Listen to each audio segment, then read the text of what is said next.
Hello out there and welcome to AOL Build. I am Matt Jacobs and I am privileged to be joined today by Storm Reid, the lead star of the first studio movie directed by an African-American female, A Wrinkle in Time. Before we bring Storm out, let's check out the trailer. Close your eyes. See with mine. You were a top student, but look at you now. You can't keep using your father's disappearance as an excuse to act out. Is that his work? What's it about? Your dad, he wanted to touch the stars. Imagine that the ant here wants to get to her other hand. The quickest option is to walk across the street. But it turns out a straight line is not the shortest distance between 2 points. Not if you use a fifth dimension. It's outside of the rules we know of time and space. So, the ant arrives in my hand instantaneously. So you fall to space. More likely wrinkle it. Where are we? We heard a cry out in the universe. My father's alive. We believe he is, and we're here to help you find him.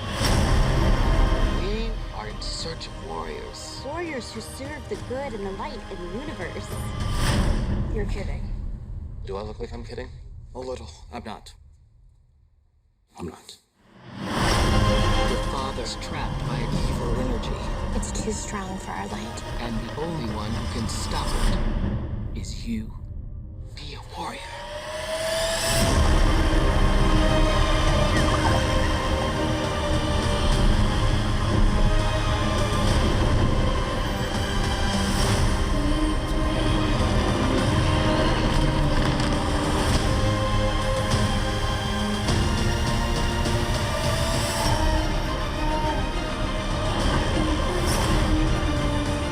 My love is always there, even if you can't see it.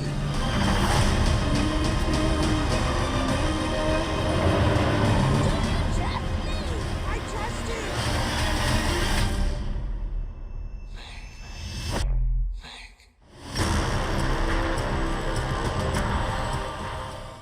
Storm Reid, welcome. Thank you. How Thank you for are you having- today? I'm good. I'm excited to be here. Thank you for having me. Absolutely. So I heard that you were doing homework backstage before you was. came out here. Yes, I was doing some Spanish and some science. Spanish Yes. and science. Okay, okay. Yes, but school is very important to me and my family, and I have to do a mandatory 3 hours of school a day when I'm working. So that was fun, and I was just back there chilling.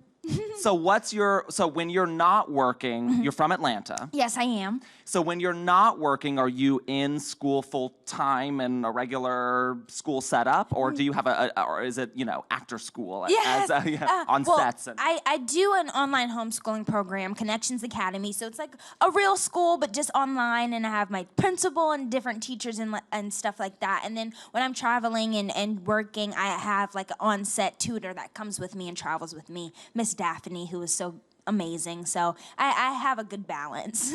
So you've been on the first extensive press tour of your young career, which started. How long have you been traveling at this point promoting this movie, which opens Friday? Okay, so I went to Houston a day after the premiere, which was the 27th, and I'm still on the road, and I don't go back home till the 15th. So it's been quite a while. It's been a minute. It's been a minute. But no, it's been so much fun, and it's been my first press tour, actually. So to be able to do it with such amazing people and to like explore new cities has been fun. So what's the place you've enjoyed the most so far? The city or event that you've enjoyed the most? I've loved them all. I'm really excited to go to London. That's going to be really cool, especially because I've never been there before. But I also just went to Atlanta to promote the movie. But since I'm from there, Disney threw me as like a screening, a family and friends screening. So everybody was there, like 160 people and like 70 family members. So it was a lot of fun to hang with them and let them see the movie. Have you spent any time thinking about, obviously, you know, the press tour is the first leg of kind of getting your name out there and on behalf of the movie and driving, you know, some business to get people in seats for A Wrinkle in Time. Not that I think it'll be especially difficult this weekend since it's such a beloved book that people are so familiar with. But you know, this is gonna elevate your profile a lot. Have you started thinking about what life might be like once people know Storm Reid's name? No, not really. I don't think about that stuff, and I try not to think about that stuff. I mean, I'm just doing what I love to do, and I'm living out my dreams and my passions, and I feel like the attention and the fame, as they call it, just comes with that. So it's not something that's like constantly in my mind. I know that, or people have been saying that I'll be recognized more, but I think that's so cool, and I get to inspire a lot of people, which is my main goal. So I haven't been really thinking about the attention. So I know you've talked a good bit about what it was like to get this role. Yes. I'm curious what it was like to see the movie for the first time. Where were you and who were you with? I was at Miss Oprah's house. Like, that's pretty cool to say. Miss Oprah's house. I was at Miss Oprah's LA? house in LA, in Montecito, which is such a gorgeous house. And she had this truffle popcorn. I know this is off subject, but no, please tell us about the truffle popcorn with like real truffle shavings. Like, that's real deal. But it Horace Oprah had real truffle shavings on her popcorn. Right. No, but it was so much fun, and I was so in awe, and it was so surreal for me because, I mean, to be able to make something and experience something is one thing, but to be able to see it all come to life and be so proud and see it all come together was so amazing. So I was very emotional. But I'm glad that I was able to experience it with them. So with that first screening at her home, was that just the cast and crew from the movie, or who all was at Oprah's house for that debut screening? Yeah, so it was my mom, Miss Oprah, Miss Ava, Jim Whitaker, who is our producer, Tindo, who is the Disney executive who helped us make the movie, and Chris Pine and Zach Galifianakis, and Miss Reese and Miss Mindy. So it was like a very close, intimate, a close cast and like crew screening, which was really fun, and I'm glad that I got to experience it with them. And how many times have you seen the movie in total so far? 3 times, not too many, and I'm gonna... Not sick of it yet? No, I'm not sick of it at all, and I'm excited for tomorrow, and it comes out, and I'm gonna go see it again, like with just regular people, and see how they enjoyed and how they feel, so I'm excited. So those other two opportunities that you've seen it, were I assume in theaters with larger audiences, at premieres of some sort. Yes. What was the energy like in the room compared to what you thought it would be like? Did the audience respond to the movie in the way that you thought they did? Did they laugh at a scene that you didn't think they would, or did they, were they crying? Yes. Like, what was the audience vibe like? I felt like in both screenings, because I did the screening at Miss Oprah's house, and then there was the premiere, and then there was my family and friends and family screening. So I feel like in both the premiere and my screening, everybody was just so proud and so full of emotion, and I feel like all of the people that watched it connected with the movie and connected with Meg, or even connected with the message. So that was really special for me to see them laugh and cry and talk to each other while something's happening, or them gasp. So it was really great for me. So there's a scene in the movie where Reese Witherspoon sort of shapeshifts into this, I call it a flower dragon. I love that. I love that, because some people have been calling it like lettuce leaf. It looks a little like, it has like a lettuce vibe to but it. I like flower dragon. And essentially, kind of like a flying carpet, if you will. You guys kind of jump on her back and sort of her tail, if you will, and soar around. I'm curious, when you were on the set filming that sequence, what did that look like for you? Obviously, there's a lot of computer-generated imaging that goes into creating the final product of that. So what are you looking at, and what direction are you receiving when you're on the set doing a fantastical moment like that? Yeah, so basically we didn't, of course I got to see it in the previs, which is basically the animation of what it's gonna look like in the movie. So before you shot it? Before I shot it. So that was like helped with like my imagination and trying to imagine the unimaginable. But when I was doing it, we were just like kind of doing stunts on a blue blanket. So it was kind of hard and challenging to kind of see Miss Reese trying to transform into that when she's not really transforming into that. And then thinking about flying was really hard. But Miss Ava was so amazing with showing us the previs and talking us through it. And I feel like it let me grow as an actor because it challenged me, and it's something that I never did before. Because you're relying exclusively on your imagination. Right. You don't have sort of a tangible kind of thing to grab onto. Absolutely. To work with as a scene partner, if you will. Yeah, absolutely. And it kind of let me, even though I'm 14 and I'm still growing up and I use my imagination, it kind of let me tap into like my younger years when I really tapped into my imagination. So it was kind of helpful for like the adolescence of me and tapping into my imagination. And I even used my imagination more after filming the movie. And it helped. And while you're doing a sequence like that, or any of the others that were so kind of imaginative that way, that were so reliant on the post-production work that would be done, what kind of directions? I assume Miss Ava, as you guys are working your way through the scene, is sort of giving directions as like, okay, now you're doing this, now you're going here, now you look this, you feel that. What kind of orders is she like barking as you're sort of going through the motions of flying on that magical carpet ride? Yes, yeah. She either had a microphone or a megaphone, and she was across the way looking at the camera, and she was like, okay, now you've hit a branch, and then now you're going under. So she gives us things of how she really thinks or how she wants it to look, and it all comes together in like CGI and post-production. Mm-hmm.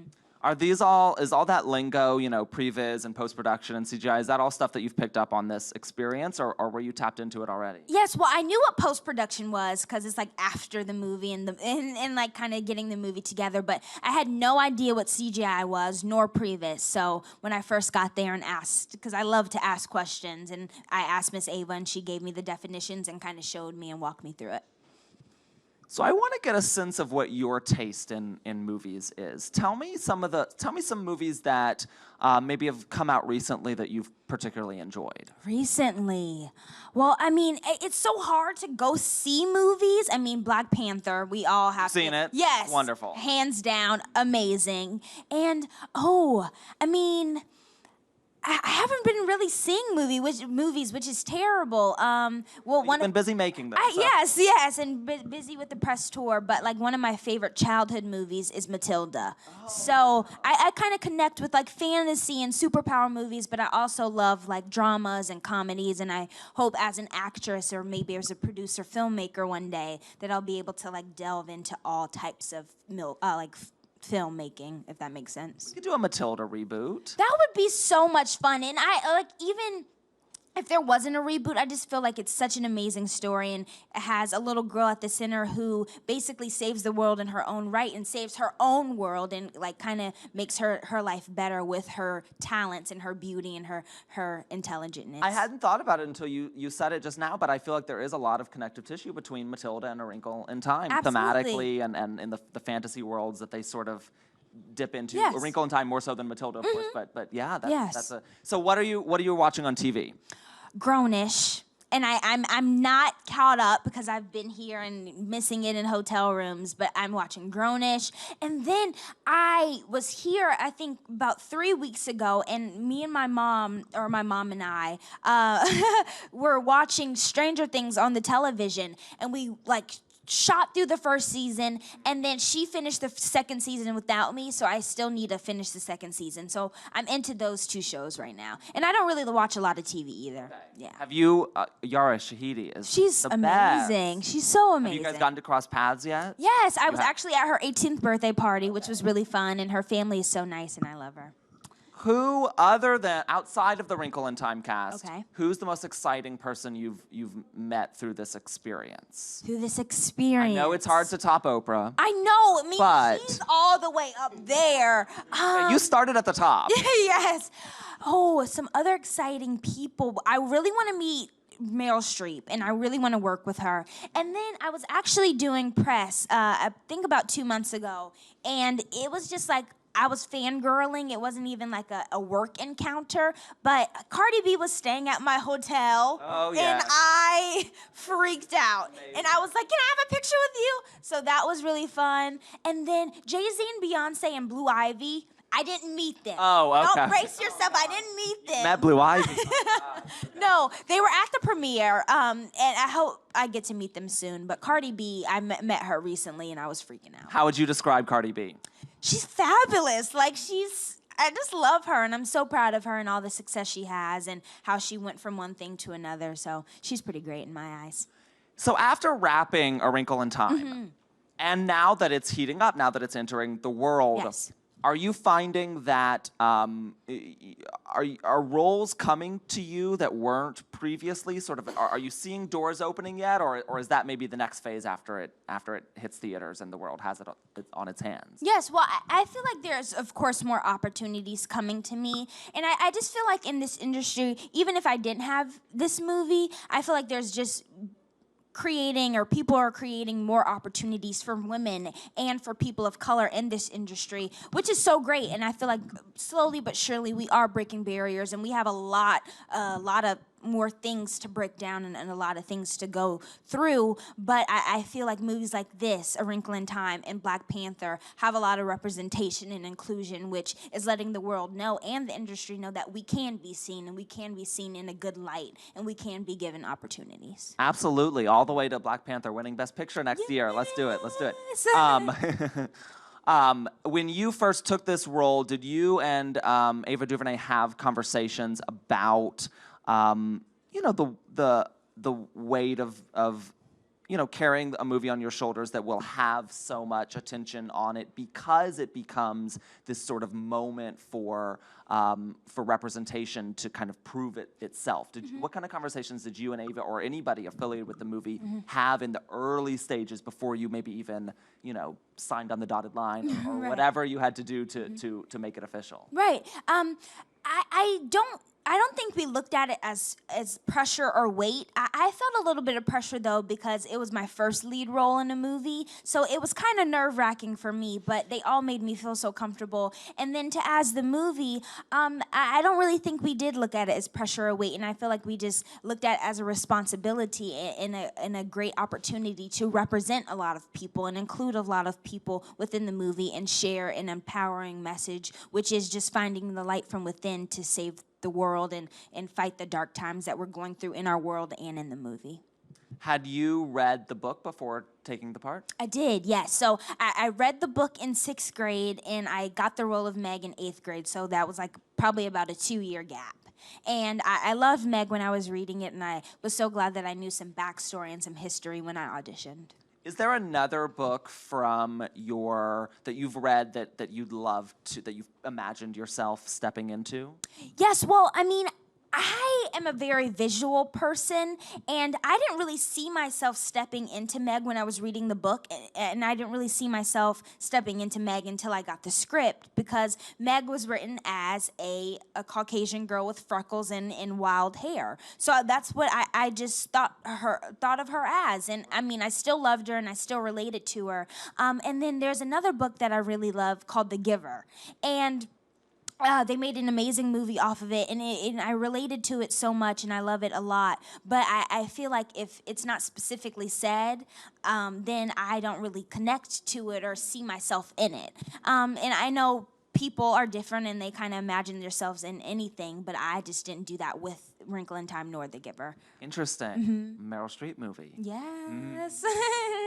All right, I think we're going to take a few questions from our lovely audience. We'll start right here in the front. So there have been So there have been a lot of women recently, both in front of and behind the camera, kind of breaking barriers. Patty Jenkins, Ava DuVernay, Greta Gerwig, and you, of course, in front of the camera. I kind of wanted to ask how it feels to be part of this recent kind of glass breaking for women representation overall, not just in Hollywood. Yes, I'm so proud to be a part of times like this as a young actress and a young girl, being inspired by these amazing people that you named and even more, and also being able to inspire the world to just let the world know that we are here and that we are here to stay, and we can come together and make something great, even though that we are women and we are powerful. So to have like days like this, which is International Women's Day, I feel like it should be International Women's Year, and we should just be included, and not only in the industry be given opportunities, but be given equal opportunities in the world, and looked at the same as men equally. Ooh, that's a sermon. I love it. I love it. you. All right, one more. Hi. First off, I would like to say you represent yourself so well. Oh, and so thank mature you. and very pretty. Thank you. I have 2 questions for you. Yes, ma'am. One is, what advice would you give to young people trying to get into the business? And also, what do you like to do for fun? What do you like to do outside of acting? Okay, awesome. My advice for people that would want to get into this industry, I would say just make sure that you like it, and and make sure that you're always having fun while doing it. And then, of course, take the right steps to perfect your craft, as in like going to acting classes and then getting an agent and all the technical stuff, but also just making sure you're having fun. And that's with anything that you want to do or anything that you want to pursue, is just make sure you're having fun. And if it is your dream, don't let anybody tell you that you can't do that, and you should just go ahead and do it, because you are beautiful, you are smart, you are powerful. And then what do I do for fun? I love to hang out with friends. I love to play with my 3 puppies. And I just love to be a regular teenager. I do school, I like to read, and just like be with family is like really my comfort and my fun, and where I find joy and happiness. So do you take acting classes in Atlanta? Absolutely. Well, I live in LA, and I'm originally from Atlanta, but I live in LA, and I moved to LA about 6 years ago. But I still do take acting classes, even with this big movie, as people say. I still take acting classes, and I feel like it's really important, because I feel like I could still grow as an actress. All right, Storm Reid, thank you so much for being here with us. A Wrinkle in Time opens on you. Friday. Tomorrow, make sure you go see it.